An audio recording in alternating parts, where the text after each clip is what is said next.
자음과 모음의 수학자가 들려주는 수학 이야기 제38권 오일러가 들려주는 삼각형의 오심 이야기를 시작하겠습니다.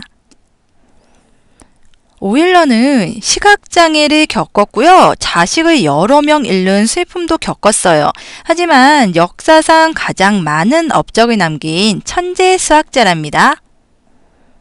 1교시에는 사육사의 집을 어디에 지으면 좋을지 이러한 것을 생각하면서 삼각형의 외심에 대해서 알아볼게요. 사육사의 집을 동물원에 지으려고 해요. 그런데 사육사는 모든 동물들을 골고루 잘 돌보아야 하겠죠. 그리고 사육사의 집은 딱 한 채만 지어야 합니다. 그럼 모든 동물들에게 고루 신경을 쓸 수 있는 장소에 단 한 채의 집을 지으려면 어디가 가장 좋을까요? 모든 동물을 고루 잘 돌보려면 사육사의 집에서 사육장까지의 거리가 모두 같은 곳에 지으면 되겠네요.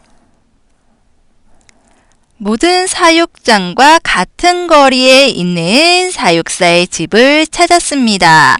자, 한 점에서 같은 거리에 있는 곳, 거리가 같은 곳 이렇게 보니까 이것은 바로 컴퍼스 침을 사육사 집 위치에 꽂고 반지름을 사육장까지의 거리로 맞춘 후 돌려보면 원이 되죠.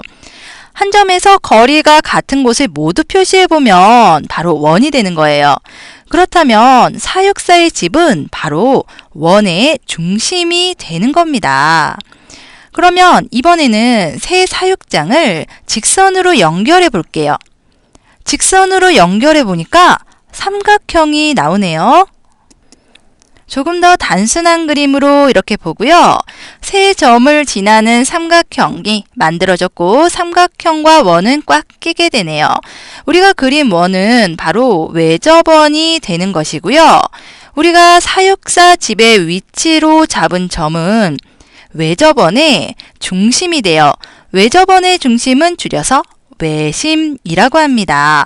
외심은 삼각형을 포함한 어떤 도형을 바깥에서 둘러싸고 있는 외접원의 중심을 말하는 것인데요. 기호로 나타낼 때는 외심 O라고 해요. 이때 영어 O는요. 바깥을 뜻하는 out이라고 보면 됩니다. 그리고 여기에 각각의 삼각형들이 이등변 삼각형이네요. 이등변 삼각형이면은요, 변의 꼭지점에서 밑변을 이등분하는 선을 그으면은 이것이 수직으로 만나게 돼요. 그럼 세 이등변 삼각형의 꼭지각이 모두 한 점에 모이는 모양. 그래서 이 점이 바로 외심이 된다는 것도 확인할 수가 있습니다. 그럼 외심을 그리는 방법 볼게요. 제일 먼저 한 변의 양쪽 끝점에 컴퍼스의 침을 짚고 고정합니다. 꼭꼭 고정을 해요. 그런 다음에 변의 길이의 절반보다는 길게 반지름을 잡고 반원을 이렇게 그리는 거예요. 그런 다음에 다른 끝점에서도 똑같이 반원을 그려줍니다. 그렇다면은 두 반원이 두 점에서 만나게 되거든요. 그럼 두 점을 지나는 직선을 그려주는 거예요. 직선을 그려주고 그리고 나머지 두 변에서도 똑같이 계속해서 이렇게 반원을 그려주다 보면은요. 만나게 되는 곳, 이렇게 만나게 되는 선 찾아보면은 선이 만나는 점, 외심을 찾을 수가 있어요. 삼각형의 모양에 따라 외심의 위치가 달라지는데요. 직각 삼각형은요. 외심이 빗변의 중점에 있어요. 그리고 둔각 삼각형은 외심이 삼각형의 바깥쪽에 있답니다. 그럼 각각의 삼각형에서 이등변 삼각형인 경우를 생각해 보면은요. 또 조금 다른 결과, 재밌는 결과를 볼 수 있는데요.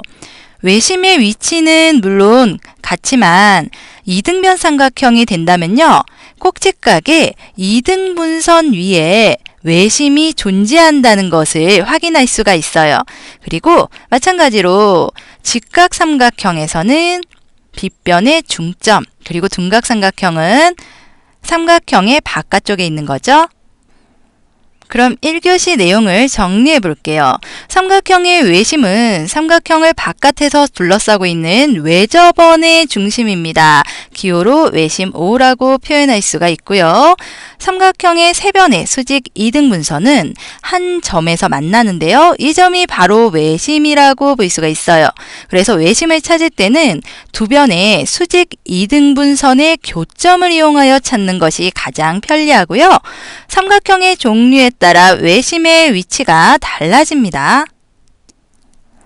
예각삼각형은 삼각형의 내부에 외심이 있고요. 직각삼각형은 빗변의 중점에 외심이 있고, 그리고 둔각삼각형은 삼각형의 외부에 외심이 있습니다. 그리고 이등변 삼각형일 때는요, 이등변 삼각형의 외심은 항상 꼭지각의 이등분선 위에 있습니다.